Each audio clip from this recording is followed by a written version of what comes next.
Pada sesi sebelumnya kita telah membahas tentang bagian-bagian atau komponen penyusun dari kartu grafis beserta fungsinya. Dan juga telah kita bahas bagaimanakah mekanisme kerjanya. Kali ini kita akan membahas tentang kecepatan dari kartu grafis itu bekerja. Nah, apa saja sebenarnya yang mempengaruhi kecepatan kerja dari kartu grafis itu sendiri? Ditinjau dari sisi perangkat keras, maka yang berpengaruh pertama kali dan besar pengaruhnya adalah GPU-nya itu sendiri, yaitu prosesor grafisnya yang saya tunjukkan ini. Berapa besar clock core-nya? Jadi artinya clock core itu ya, clock dari GPU-nya ini sendiri. Clock dari GPU itu biasanya dikenal dengan nama frekuensi ya. Kalau di CPU atau prosesor yang utama itu dikenal dengan nama frekuensi atau clock speed atau clock rate. Seberapa besar frekuensi clock speed, clock rate atau core clock-nya dari GPU itu sendiri. Semakin tinggi nilai clock-nya atau nilai frekuensinya ini, maka semakin cepat prosesor ini bekerja, GPU-nya ini bekerja. Saya berikan suatu contoh di sini. Ada GPU dari NVIDIA GeForce RTX 5070 yang dia menggunakan interface bus itu PCI Express 5, 16 kali. Kartu grafis ini menggunakan GPU yang base clock-nya, core clock-nya, jadi frekuensinya adalah 2160 MHz atau 2,16 GHz. Ini adalah kecepatan clock-nya. Apa ini sebenarnya artinya? Angka ini menyatakan banyaknya clock atau sinyal listrik, sinyal clock yang sampai ke core prosesor GPU ini dalam kurun waktu 1 detik. Jadi berapa banyak clock yang nyampe pada dia, yang diterima oleh dia dalam kurun waktu 1 detik. Karena clock ini adalah perwujudan dari data, dapat dikatakan berapa banyak siklus data yang dikirimkan dalam 1 detik yang bisa diterima oleh core GPU itu sendiri. Jadi di sini core clock atau frekuensi adalah banyaknya siklus clock atau data yang bisa diterima dalam 1 detik. Siklus pengiriman data, siklus yang bisa diterima. Jadi kalau di sini ada 2160 MHz atau 2,16 GHz, artinya di sini ada sekitar 2 miliar lebih, 2 miliar,16 siklus pengiriman data yang bisa diterima oleh GPU itu sendiri. Kenapa 2 miliar? Karena di sini 2,1 GHz ya. Giga itu kan artinya miliar. Nah, semakin tinggi nilai ininya, nilai clock-nya ini, semakin cepat prosesor itu bekerja. Nah, ini dari sisi prosesor, dari sisi GPU-nya. Kemudian dari sisi memorinya, ini juga berpengaruh terhadap kecepatan kerja dari kartu grafis itu sendiri. Ini dia memorinya, yaitu yang dikenal dengan nama VRAM. Dari sisi memori ini ada beberapa kriteria yang bisa kita pakai, yaitu dari clock-nya sendiri, sama clock-nya tadi itu, ini.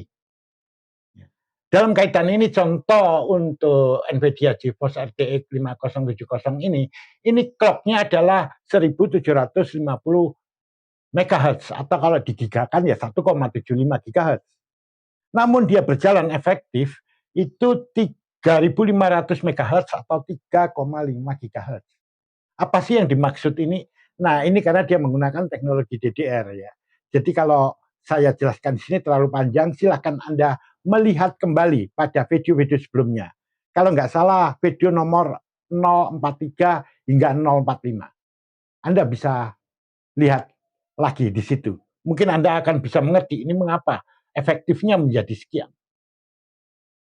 Nah, ini sangat berpengaruh. Ini menandakan berapa banyak siklus pengiriman data yang mampu dilakukan oleh memori atau VRAM ini, yaitu siklus pengiriman data ke prosesornya. Dapat pula dikatakan berapa besar prosesor itu bisa mengakses data yang ada di memori, berapa cepat. Jadi di sini yang dihitung adalah siklus pengiriman datanya. Nah, clock dari memori sangat mempengaruhi kecepatan kartografis itu bekerja. Kemudian dari sisi memorinya ini, ukuran busnya. Jadi kalau ukuran bus itu kurang lebih lebar busnya. Ya. Di sini satuannya bit. Artinya di sini semakin banyak bitnya, semakin lebar busnya, maka akan semakin banyak data yang bisa dikirimkan dalam kurun waktu 1 detik. Kalau lebar busnya semakin tinggi, artinya nilai dari lebar bus ini kalau semakin tinggi, maka banyaknya data yang dikirim dalam 1 detik akan semakin banyak. Otomatis ini menambah kecepatan atau kinerja daripada kartografis itu sendiri. Nah, untuk kartografis, lebar busnya kalau yang ini ya 192 bit. Ini untuk NVIDIA GeForce RTX sekian ini. Namun ada juga di sini kartografis lain ya, itu lebar busnya 128 bit. Jadi lebih kecil dari ini. Tapi ada yang lebih besar dari ini, yaitu 256 bit. Ada pula yang 512 bit. Tentu yang 512 bit ini lebih cepat, ya, lebih banyak dia mengirimkan data dalam kurun waktu 1 detik dibandingkan yang lebar busnya 256. Begitu juga yang 256 akan lebih banyak daripada yang 192 bit ini. Nah, untuk lebar bus di sini, apa sih lebar bus? Juga akan panjang kalau saya ceritakan di sini. Anda bisa melihat pada video kalau nggak salah nomor 034 di video kita ini. Jadi yang awal-awal dulu. Nah, kemudian jadi ukuran bus ini adalah lebar bus ya, sebenarnya ya bus width ya, bukan bandwidth, bus width. Nah, kemudian penentu berikutnya adalah tipe busnya. Dalam kaitan ini bisalah kita katakan jenis memorinya, jenis VRAM-nya ini. Patut diketahui bahwa VRAM, video RAM ini ada banyak jenis ya. Yaitu ada yang GDDR, itu yang lama-lama. Ada yang GDDR2, GDDR3, GDDR4 dan seterusnya. Yang ini adalah menggunakan GDDR7. Tentu ya di sini ya GDDR7 itu lebih cepat ya, lebih banyak mampu mengirimkan data dibandingkan yang GDDR6. Begitu seterusnya.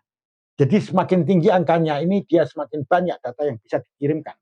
Dalam kaitan ini otomatis performa daripada kartografis itu akan semakin meningkat. Nah, ini untuk tipe bus ya di sini. Anda juga bisa melihat nanti apa yang dimaksud ini sama ya di video 043 sampai 045. Ini ada kata GDDR. Jadi ini G ini adalah menandakan memori yang ada pada kartografis. DDR ini double data rate. Jadi ini beda ya. VRAM dengan yang ada di memori utama atau RAM, orang nyebutnya RAM. Kalau Anda menyebut ini VRAM, maka di sini adalah DRAM. Ya, DRAM. Ini beda loh. Ini juga ada istilah DDR, DDR2 dan sebagainya. Di mana DDR2 di sini dengan GDDR2 di sini beda. Jadi DDR2 yang di sini selalu lebih tinggi ya bandwidth-nya ya. Jadi banyak data yang dikirimkan lebih banyak daripada GDDR2 yang ada pada kartografis.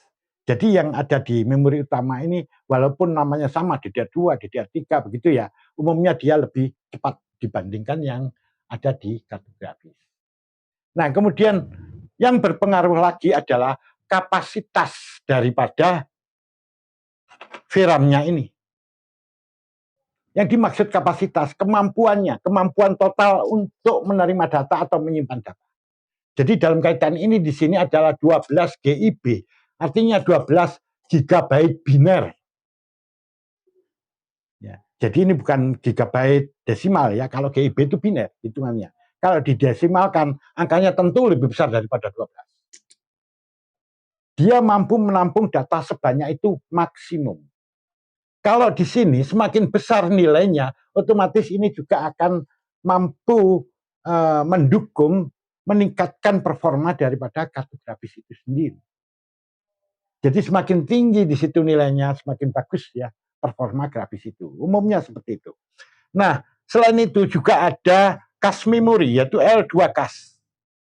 L2 cache untuk yang ini adalah 48 MIB, jadi megabyte biner. Nah, di sini semakin tinggi nilainya juga nanti mampu mendorong atau meningkatkan performa daripada kartu grafis itu sendiri. Nah, apa penentunya cuma itu saja? Enggak, sebenarnya masih banyak ya. Dalam dari sisi bukan hardware-nya, contohnya di sini ya, nanti efisiensi thermal, driver itu juga menentukan juga ya. Nanti di sini, nah di sini arsitektur GPU itu juga menentukan. Nah, orang lain mungkin bilang begini, Pak, bandwidth itu juga menentukan. Iya, betul. Ini bandwidth. Bandwidth itu sebetulnya diperoleh dari perhitungan dari 3 ini. Dari perhitungan perkalian dari 3 ini akan menghasilkan nilai. Bagaimana perhitungannya? Lah pada sesi yang lalu sudah kita bahas itu, silakan Anda lihat di sesi yang lalu bagaimana menghitung bandwidth ini. Jadi bandwidth ini muncul dari 3 ini. Otomatis kalau ini semakin tinggi atau yang ini semakin tinggi atau yang ini semakin tinggi, ya bandwidth-nya pasti akan semakin tinggi. Ya. Jadi boleh-boleh aja orang bilang bandwidth-nya lebih tinggi, ya benar, tidak salah. Nah, sebagai informasi tambahan, untuk kartu grafis NVIDIA GeForce RTX 5070 itu TDP-nya 250 watt.